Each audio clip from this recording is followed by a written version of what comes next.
তিলোত্তমাদের গল্প নিয়ে ফিল্ম, দলের রোষে টিএমসিপির দুই হেভিওয়েট।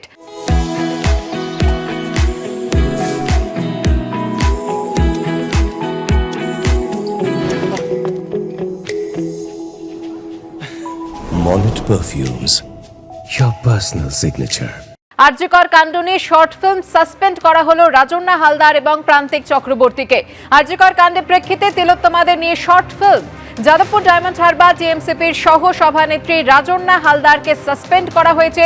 সেই সঙ্গে সাসপেন্ড করা হয়েছে রাজন্না হালদারের স্বামী টিএমসিপির রাজ্য সহ সভাপতি প্রান্তিক চক্রবর্তীকে। প্রান্তিকের পরিচালনায় আরজিকর কাণ্ডের পটভূমিতে আগমনী নামে শর্ট ফিল্ম। প্রান্তিকের পরিচালনায় আগমনী শর্ট ফিল্মে অভিনেত্রী রাজন্না হালদার মহালয়ার শর্ট ফিল্ম। এই শর্ট ফিল্মটি মুক্তি পাবে। তার আগেই সংগঠন থেকে সাসপেন্ড করা হয়েছে রাজন্না এবং প্রান্তিককে। দলের অনুমোদন ছাড়াই শর্ট ফিল্ম অনির্দিষ্টকালের জন্য সাসপেন্ড।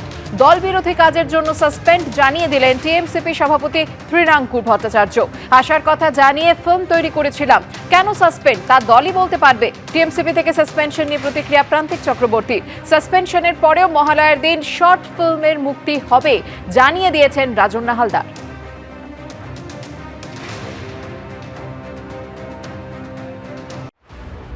এক তিলোত্তমার ধর্ষণ খুন জাগিয়ে দিয়েছে গোটা তিলোত্তমাকে। প্রতিবাদের অভূতপূর্ব চেহারা দেখেছে বাংলা। কিন্তু এই আবহে তিলোত্তমাদের প্রতিবাদ নিয়ে শর্ট ফিল্ম তৈরি করে তৃণমূলের রোষের মুখে দলের ছাত্র সংগঠনের দুই শীর্ষ নেতা নেত্রী। তৃণমূল ছাত্র পরিষদ থেকে সাসপেন্ড করে দেওয়া হলো রাজ্য সহ সভাপতি প্রান্তিক চক্রবর্তী এবং ডায়মন্ড হারবার যাদবপুর সাংগঠনিক জেলার সহ সভানেত্রী রাজন্না হালদারকে, যিনি যাদবপুর বিশ্ববিদ্যালয় টিএমসিপির ইউনিট প্রেসিডেন্টও। তৃণমূল ছাত্র পরিষদের সাসপেন্ডেড রাজ্য সহ সভাপতি প্রান্তিক চক্রবর্তী এই শর্ট ফিল্মের পরিচালক। আর এই শর্ট ফিল্মে মুখ্য চরিত্রে অভিনয় করেছেন রাজন্না হালদার। 2 তারিখ এই শর্ট ফিল্মের মুক্তি পাওয়ার কথা। এর মধ্যেই শুক্রবার কুণাল ঘোষ ফেসবুকে লেখেন, আরজিকর প্রসঙ্গ উল্লেখ করে একটি শর্ট ফিল্মের খবর এসেছে। এর সঙ্গে তৃণমূলের কোনো সম্পর্ক নেই। আমরা তিলোত্তমার ঘটনার ন্যায় বিচার চাই। এই স্পর্শকাতর বিষয়কে প্রচারে ব্যবহার করার চেষ্টার আমরা বিরোধী।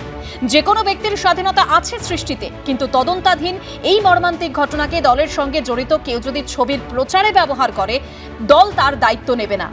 দল এ বিষয়ে কোনো অনুমতি দেয়নি। দল জানতো না যে বা যারা এর সঙ্গে জড়িত খতিয়ে দেখে কড়া ব্যবস্থা নেওয়ার জন্য তৃণমূল ছাত্র পরিষদ নেতৃত্বকে বলা হয়েছে। এরপরই রাজন্না এবং প্রান্তিককে সাসপেন্ড করা হয়। সোশ্যাল মিডিয়ায় এমনভাবে প্রচারিত হচ্ছে বা কজন বলছে যেন এটা তৃণমূল কংগ্রেস দলের তরফ থেকে বা তৃণমূল ছাত্র পরিষদের তরফ থেকে অনেকটি ফিল্ম করা হয়েছে।